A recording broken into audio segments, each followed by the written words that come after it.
depois dessa fase, né, eu fiquei indo a Rondônia, circulamos em Rondônia várias vezes. Nós voltamos em 81, voltamos nos mesmos locais, né, para procurar estabelecer o contato, né. E, tanto que até hoje eu falo com o povo Suruí, tenho grandes amigos lá, pessoas que eu estimo, não é? Almir Suruí, né? Arildo Suruí, né? Que é irmão de Ogalaba, né? Itabira, Anine, e tinha muitos amigos, muitas pessoas queridas, né? Porque você estabelece um vínculo, né? O vínculo que você estabelece de afetividade nunca é esquecido. Por mais que você não consiga estar falando toda hora, porque as dificuldades de acesso ou de contato, ou as mudanças, a vida leva você para lá e ele para cá, e você não consegue estar sempre falando, mas esse contato nunca se dissolve. É um contato perene. E essa perenidade do meu relacionamento com os povos indígenas é o que me diz que eu não tenho uma carreira puramente artística, com esse interesse de gravar música, mesmo porque eu não sou artista de ficar gravando música todo ano. Não se vê trabalhos meus assim, não aparecem toda hora. Mas o meu trabalho maior, eu acho, se refere à minha relação com os povos indígenas. Eu sinto que esse é o maior trabalho. E a consequência disso são coisas que aparecem, que eu faço quando eu posso. Quando eu posso. Porque a maior parte do tempo é um trabalho de bastidores, né? Então eu fui, nesse meio tempo, né, quando retornei, depois de uma série de viagens, isso tudo na década de 80, por aí, elaborando o meu primeiro trabalho que eu queria fazer, que era um projeto só com canções indígenas. E aí também tinha uma bolsa de estudos, de composição, para poder elaborar esse projeto, né?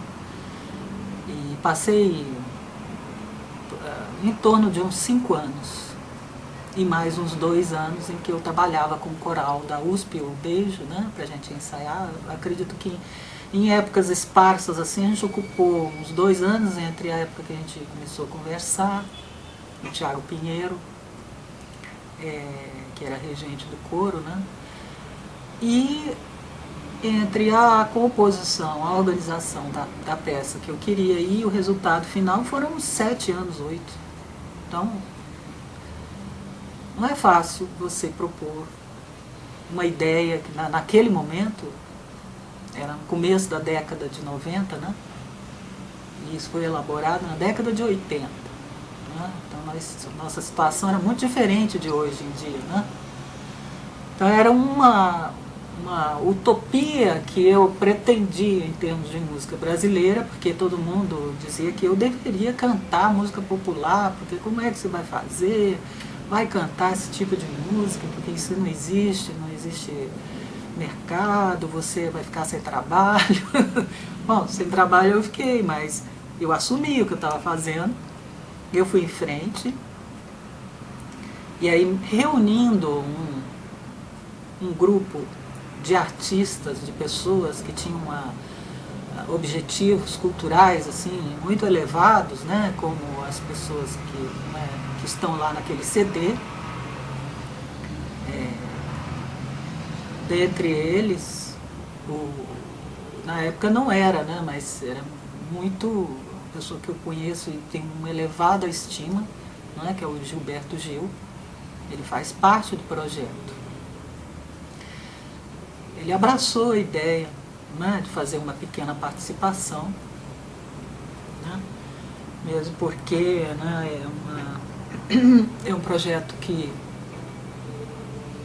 né, ninguém sabia no que poderia resultar, né, mas eu tinha uma visão da perspectiva futura desse projeto.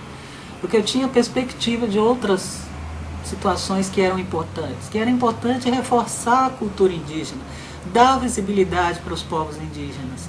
Era importante reforçar não só para esse lado de cá, como internamente nas aldeias, porque as pessoas, com o contato, com as situações de perigo, as dificuldades, as doenças, vão ficando debilitadas psicologicamente, com esse desestruturação, desestimula os jovens indígenas. E então, em muitos grupos, não digo que em todos acontecia isso, mas isso é uma função assim, mas assim, era prioritário para mim integrar esses aspectos no meu trabalho. E foi isso que eu consegui fazer. Eu consegui levar uma ideia e abrir caminho para que outros pudessem fazer o mesmo. Outros, que os indígenas pudessem vir, pudessem aparecer mais.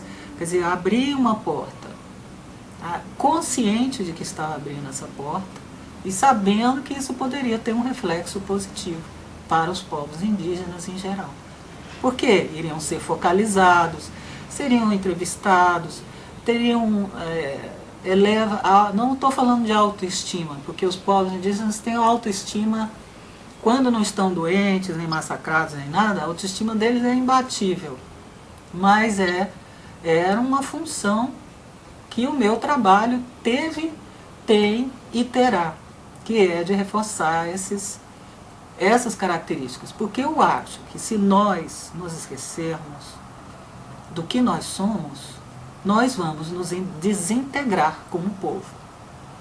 Então não adianta a gente querer ignorar certos fatos que são parte da nossa realidade. A nossa identidade, quer dizer, não só em termos da minha identidade pessoal, né? Porque eu acho que o meu trabalho é um trabalho representativo. Ele representa pessoas que talvez não conseguiram ter a força, o impulso para fazer isso, e eu acho que alguém tinha que começar nesse sentido, e eu comecei.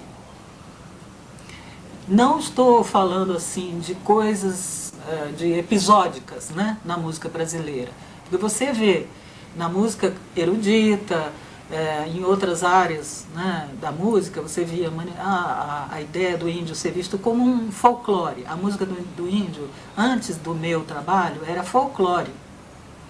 Hoje em dia não é mais, porque eu coloquei a música indígena num patamar onde ela não esteve.